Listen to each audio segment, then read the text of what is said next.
단지 바지 하나를 잘못 입었다는 이유로 당신의 가족 전체가 수용소로 끌려가거나 심지어는 목숨을 잃을 수도 있다면 믿어지시나요? 우리가 매일 아무 생각 없이 입는 청바지가 누군가에게는 죽음을 각오해야 하는 금기이자 체제를 위협하는 반역의 상징이 되는 곳. 전 세계에서 가장 폐쇄적인 국가 북한에서는 지금 이 순간에도 옷차림 하나 때문에 인생이 송두리째 파괴되는 일들이 벌어지고 있습니다. 단순히 단정하게 입어야 한다는 수준이 아닙니다. 국가가 정해준 기준에서 단 일시에만 벗어나도 그들은 당신을 자본주의의 날라리로 규정하고 가차없는 처벌을 내립니다. 최근 북한은 반동사상 문화배격법을 강화하며 의식주 전반에 걸친 통제를 극단으로 몰아넣고 있습니다. 과연 북한 사람들이 목숨을 걸고서라도 피해야만 하는 절대 입어서는 안 될 금지, 복장 5가지는 무엇일까요? 그리고 그 옷들 뒤에 숨겨진 북한 체제의 처절한 공포는 무엇인지 지금부터 하나씩 파헤쳐 보겠습니다. 북한에서 절대 입으면 안 되는 금지 복장.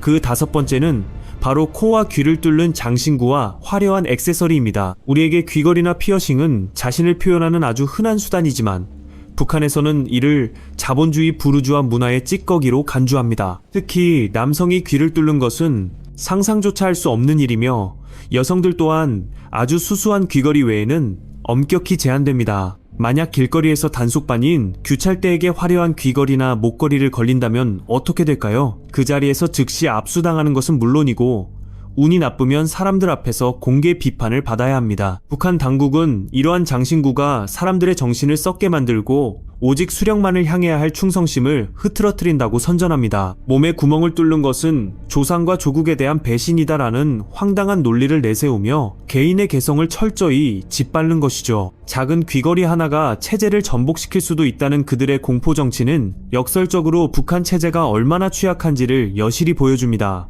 4번째로 금지된 것은 정해진 규정에서 벗어난 헤어스타일입니다.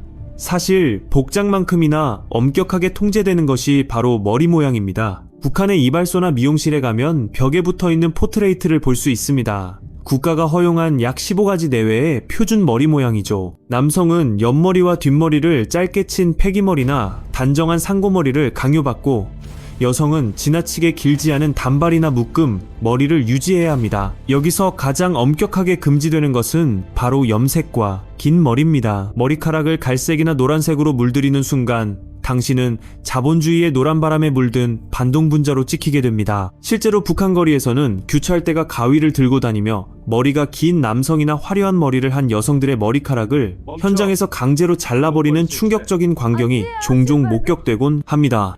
머리카락이 길면 뇌의 에너지를 뺏어가 지능이 떨어진다는 식의 비과학적인 선전까지 동원하며 인민들의 외모를 통제하는 이유, 그것은 머리카락 한 올까지도 국가의 소유라는 소름 끼치는 독재의 단면입니다. 3번째는 최근 들어 더욱 강력하게 단속하고 있는 남측 스타일의 의류와 브랜드 로고입니다. 한국의 드라마와 영화가 비밀리에 유통되면서 북한의 젊은 세대들 사이에서는 한국 배우들의 패션을 따라하는 것이 일종의 유행처럼 번졌습니다. 몸에 딱 붙는 티셔츠, 소위 스킨이라고 불리는 달라붙는 바지, 그리고 영어 스펠링이나 외국의 유명 브랜드 로고가 크게 밝힌 옷들이 그 대상입니다. 북한 당국은 이를 괴뢰풍이라고 부르며 극도로 경계합니다. 한국식 말투뿐만 아니라 한국식 옷차림이 북한 사회를 내부로부터 무너뜨릴 수 있다고 믿기 때문입니다. 만약 한국산 상표가 붙은 옷을 입고 다니다 걸린다면 그것은 단순한 복장 위반을 넘어 간첩 혐의에 준하는 혹독한 조사를 받을 수도 있습니다. 그래서 북한 주민들은 한국산 중고 의류를 입을 때 상표를 교묘하게 떼어내거나 다른 천을 덧대어 가리는 등의 위험한 숨바꼭질을 이어가고 있습니다. 옷 하나에 새겨진 작은 로고가 생사를 가르는 경계선이 되는 곳, 그것이 오늘날 북한의 비극적인 현실입니다. 북한에서 절대 입어서는 안 되는 금지 복장, 그 2번째는 바로 무릎 위로 올라가는 짧은 치마와 몸매가 드러나는 옷입니다. 우리에게는 너무나 당연한 여름 패션인 미니스커트나 짧은 반바지가 북한에서는 체제를 병들게 하는 독버섯으로 취급받습니다. 북한의 여성들은 공공장소에서 반드시 무릎 아래로 내려오는 치마를 입어야 하며 최근에는 바지를 입는 것조차 엄격하게 규제받는 경우가 허다합니다. 특히 김정은 정권 들어서며 이른바 샤넬 라인이라고 불리는 무릎 길이조차도 단속의 대상이 되고 있습니다. 단속반들은 길거리에서 자를 들고 다니며 여성들의 치마 길이를 직접 잽니다. 만약 치마가 무릎 위로 조금이라도 올라갔다면 그 자리에서 부르주아 날라리 풍조에 물들었다는 것엔 비판과 함께 치마를 찢기거나 압수당하는 수모를 겪어야 합니다. 심지어는 민소매 셔츠나 가슴 라인이 깊게 파인 옷도 절대 금물입니다. 북한 당국은 여성들의 옷차림이 건전해야 가정과 사회가 건전하다는 명분을 내세우지만 그 본질은 여성의 신체까지도 국가의 통제 아래 두겠다는 전근대적인 발상에 뿌리를 두고 있습니다. 북한 여성들은 더운 여름에도 땀을 흘리며 긴 치마를 고수해야 하고 혹시라도 유행을 따르고 싶은 마음에 치마를 살짝 줄였다가는 사회주의 미풍양속을 해치는 자로 낙인 찍혀 노동 단련대로 보내질 위험을 감수해야 합니다. 화려한 무늬나 반짝이는 장식이 달린 옷 역시 경계 대상입니다. 오직 수수한 단색이나 정해진 문양만이 허용되는 곳, 이곳에서 패션은 자아를 표현하는 수단이 아니라 체제에 순응하고 있음을 증명해야 하는 고달픈 숙제와도 같습니다. 이제 대망의 첫 번째 금지 복장입니다. 아마 많은 분이 예상하셨을 수도 있지만 그 처벌 수위와 이유는 상상을 초월합니다. 북한에서 입는 순간 반역자로 몰릴 수 있는 최악의 금기, 그것은 바로 청바지입니다. 특히 푸른색의 오리지널 청바지는 북한에서 미제국주의의 상징 그 자체로 여겨집니다. 북한 당국은 청바지를 단순히 옷의 한 종류로 보지 않습니다. 그들에게 청바지는 자본주의 문화의 침투를 알리는 전조이자 청년들의 정신을 썩게 만드는 미국의 문화적 무기입니다. 과거에는 단순히 청바지를 입은 사람을 길거리에서 단속해 훈방하거나 옷을 찢는 정도에 그쳤다면 최근 제정된 반동사상문화 배격법 아래에서의 처벌은 차원이 다릅니다. 이 법에 따르면 남측의 문화나 서구의 문물을 유포하거나 즐긴 자는 최소 5년에서 최대 15년의 노동교화형, 즉 교도소행에 처해질 수 있으며 사안이 중대할 경우 사형까지도 가능하다고 명시되어 있습니다. 실제로 청바지를 입고 한국 드라마를 시청하던 청년들이 공개재판에 넘겨져 비참한 최후를 맞이했다는 증언이 탈북민들을 통해 끊임없이 나오고 있습니다. 북한 내에서 청바지를 입는다는 행위는 단순한 패션의 선택이 아니라 김씨 일가의 통제에 정면으로 도전하겠다는 정치적 선언으로 받아들여집니다. 설령 검은색 청바지나 진한 남색 청바지라 할지라도 데님 소재 자체가 주는 자유분방함과 서구적인 이미지는 북한 당국이 가장 두려워하는 요소입니다. 그들은 인민들이 청바지를 입으며 자유를 동경하게 될까봐 그 푸른색 천조각 하나에 체제의 운명을 걸고 단속의 칼날을 휘두르고 있는 것입니다. 그렇다면 북한은 도대체 어떤 방식으로 주민들의 옷차림을 24시간 감시하고 있는 것일까요? 북한의 모든 거리와 마을에는 규찰대와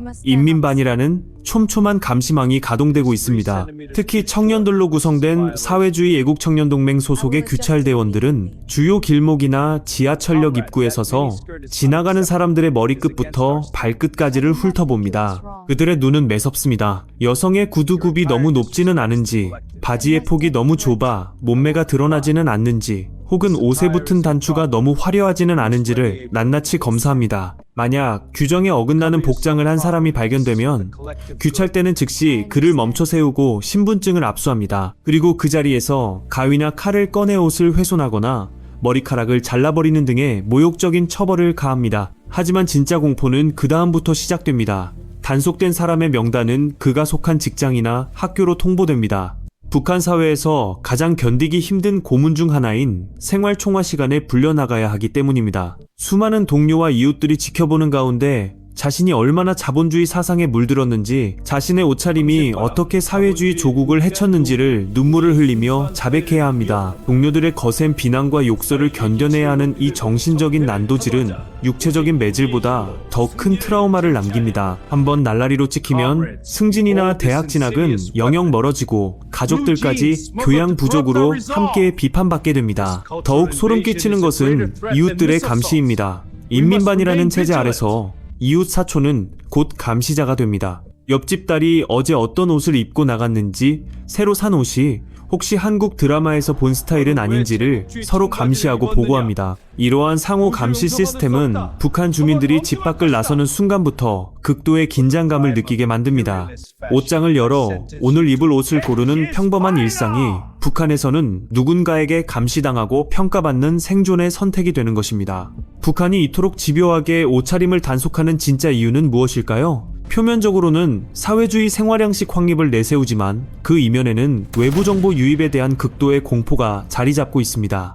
옷은 문화의 가장 가시적인 표현입니다. 나만의 옷차림을 따라한다는 것은 곧 나만의 문화를 동경한다는 뜻이고, 이는 김정은 정권이 쌓아올린 사상적 방벽에 균열이 생기고 있다는 증거이기 때문입니다. 하지만 이 무시무시한 법과 서슬퍼런 단속은 북한의 모든 사람에게 공평하게 적용되지 않습니다. 여기서 우리는 북한 체제의 가장 역겨운 민낯인 지독한 내로남불을 마주하게 됩니다. 인민들이 청바지 한 벌, 티셔츠 한 장 때문에 수용소에 끌려가고 목숨을 위협받는 사이 북한의 최고 권력층은 보란듯이 외국의 명품을 휘두르며 호사스러운 생활을 즐기고 있습니다. 최근 북한의 공식 매체에 등장한 김정은의 딸 김주애를 기억하시나요? 그녀가 입고 나온 외투는 수백만 원을 호가하는 프랑스 명품 브랜드 디올의 제품으로 알려져 큰 화제가 되었습니다. 어머니 리설주 역시 수천만 원대의 샤넬 가방이나 모바도 시계를 착용하고 공식 석상에 나타나곤 합니다.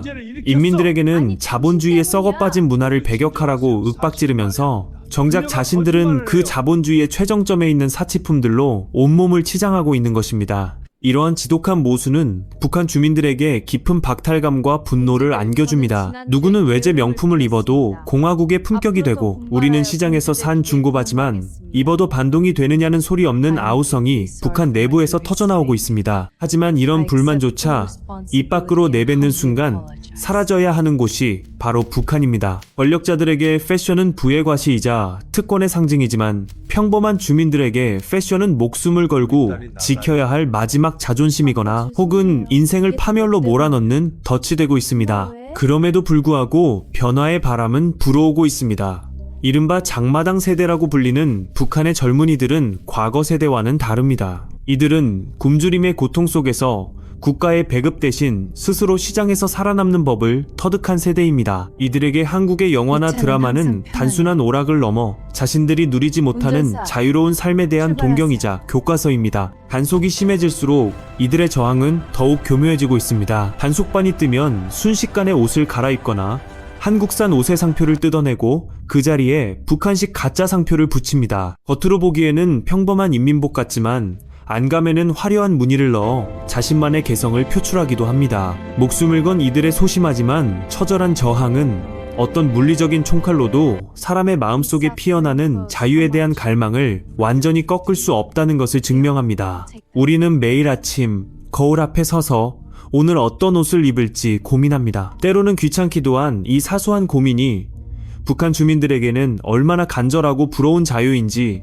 우리는 상상조차 하기 힘듭니다. 그들에게 옷은 단순히 몸을 가리는 천 조각이 아닙니다. 그것은 내가 누구인지, 내가 무엇을 좋아하는지 말할 수 있는 권리이자 인간으로서의 존엄성을 지키는 마지막 보루입니다. 누군가는 청바지를 입었다는 이유로 차가운 감옥 바닥에서 신음을 하고, 누군가는 머리카락을 조금 길게 길렀다는 이유로 대중 앞에서 모욕을 당하는 현실. 21세기라고는 믿기지 않는 이 기괴한 연극이 지금 우리와 같은 언어를 쓰는 북쪽 땅에서 매일같이 상연되고 있습니다. 단지 남들과 조금 다르게 입고 싶다는 마음, 더 예뻐 보이고 싶다는 그 본능적인 욕구가 죄가 되는 사회, 그 푸른 청바지가 상징하는 자유라는 가치가 북한 전역에 퍼지는 날, 과연 그들의 삶은 어떻게 변해 있을까요? 오늘 여러분이 무심코 집어든 그 청바지 한 벌이 누군가에게는 목숨보다 소중한 꿈일 수도 있다는 사실을 생각해 본 적이 있으신가요? 여러분이 만약 내일 아침부터 국가가 정해준 옷만 입어야 하고